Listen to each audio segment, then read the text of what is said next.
Breaking news. CBF অফিসিয়ালিভাবে নিশ্চিত করেছে যে কার্লো আনচেলত্তির ছেলে ডেভিড আনচেলত্তি তার বাবার সাথে ব্রাজিল জাতীয় দলের সহকারী কোচ হিসেবে যোগ দিচ্ছেন। কিছুদিন আগেই শোনা যাচ্ছিল তিনি নিজেই কোচিং করাবেন, তবে তার মত তিনি পাল্টে ফেলেছেন এবং ব্রাজিলের সহকারী কোচ হিসেবে যোগ দিচ্ছেন। অন্যদিকে কার্লো আনচেলত্তি ব্রাজিল দল নিয়ে ডেডিকেশনে আপনাকে যথেষ্ট আশাবাদী করতেই পারে। সাধারণত নিয়ম অনুযায়ী অ্যাওয়ে ম্যাচের পর ব্রাজিলের খেলোয়াড়দের একদিন বিরতি দেওয়া হয়, কিন্তু কার্লো আনচেলত্তি ম্যাচের পর দিনেই নেমে পড়েছেন অনুশীলনে।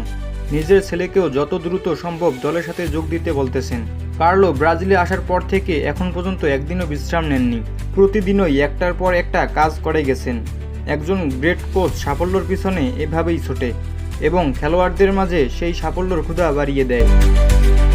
অন্য কোচরা হলে হয়তো এখন খেলোয়াড়রা ছুটি কাটাতে বিচে চলে যেত, কিন্তু কার্লো বলেই তারা ম্যাচের পরের দিনই ঘাম ঝরাচ্ছে মাঠে। তবে ব্রাজিলকে এই পরিস্থিতি থেকে বের করার জন্য অনেক সময়ের দরকার, মাত্র 2-3 দিনে কিছু হবে না। আর কার্লোর উপর বিশ্বাস রাখেন, কার্লো ব্রাজিলকে সেই আগের রূপে ফিরিয়ে দিবে। খেলার সকল আপডেট পেতে চ্যানেলটি সাবস্ক্রাইব করুন।